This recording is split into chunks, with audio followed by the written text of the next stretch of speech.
got a social structure which is totally incompatible with parliamentary. ಎಲ್ಲರಿಗೂ ಜೈ ಭೀಮ್. ನನ್ನ ಹೆಸರು Karthik. Doctor B.R.Ambedkar ವಿದ್ಯಾರ್ಥಿ ಸಂಘ GKVK ಬೆಂಗಳೂರು ಆಯೋಜಿಸಿರುವ ರೀಡಿಂಗ್ ಅಂಬೇಡ್ಕರ್ ಅಂಬೇಡ್ಕರ್ ಓದು ಸರಣಿಯ ವೇಟಿಂಗ್ ಫಾರ್ ವೀಸಾ ಪುಸ್ತಕದ chapter 4 Polluting the water in the fort of Daulatabad. In the year 1934, some of my co-workers in the movement of the depressed classes expressed a desire to go on a sightseeing tour. If I agreed to join them, I agreed. It was decided that our plan should, at all events, include a visit to the Buddhist caves at Verul. It was arranged that I should go to Nasik and the party should join me at Nasik. To go to Verul, we had to go to Aurangabad. Aurangabad is a town in the Mohammedan state of Hyderabad and is included in the dominion of His Exalted Highness the Nizam. On the way to Aurangabad, we had first to pass another town called Daulatabad, which is also in the Hyderabad state. Daulatabad is a historical place and was at one time the capital of a famous king by name Ramdev Rai. The fort of Daulatabad is an ancient historical monument and no tourist while in that vicinity should omit a visit to it. Accordingly, our party had also included its program a visit to the fort of Daulatabad. We hired some buses and touring cars. We were about 30 in number. We started from Nasik to Vayola. As Vayola is on the way to Aurangabad, our tour program had not been announced and quite deliberately, we wanted to travel incognito in order to avoid difficulties which an untouchable tourist has to face in outlying parts of the country. We had informed only our people at those centers at which we had decided to halt. Accordingly, although on the way we passed many villages in the Nizam state, none of our tour people had come to meet us. It was naturally different at Daulatabad.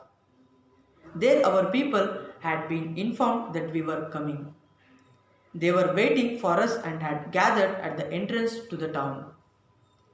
They asked us to get down and have tea and refreshment first, and then to go to the fort. We did not agree to their proposal. We wanted tea very badly, but we wanted sufficient time to see the fort before it was dusk. We therefore left for the fort and told our people that we would take tea on our return. Accordingly, we told our drivers to move on, and within a few minutes we were at the gate of the fort. The month was Ramzan, the month of fast. For the Mohammedans, just outside the gate of the fort there is a small tank of water full to the brim. There is all around a white stone pavement.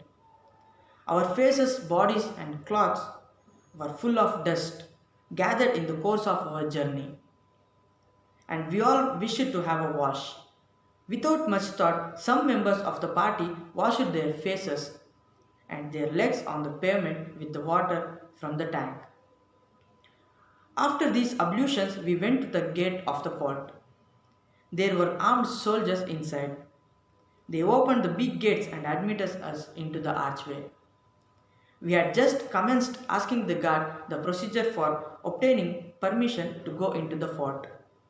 In the meantime, an old Mohammedan with white flowing beard was coming behind shouting. The deeds had polluted the tank. Soon all the young and old Mohammedans who were nearby joined him and all started abusing us.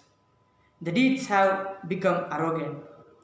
The deeds have forgotten their religion. The deeds must be taught a lesson. They assumed a most menacing mood. We told them that we were outsiders and did not know the local custom. They turned the fire out of their wrath against the local untouchables, who by that time had arrived at the gate. Why did you not tell these outsiders that this tank not could be used by the untouchables? Was the question that kept on asking them. Poor people, they were not there when we entered. It was really our mistake because we acted without inquiry. The local untouchables protested that it was not their fault. But the Mohammedans were not prepared to listen to my explanation. They kept on abusing them and us. The abuse was so vulgar that it exasperated us. There could easily have been a riot and possibly murders. We had, however, to restrain ourselves. We did not want to be involved in a criminal case which would bring our tour to an abrupt end. One young Muslim in the crowd kept on saying that everyone must conform to his religion, meaning thereby that the untouchables must not take water from a public tank.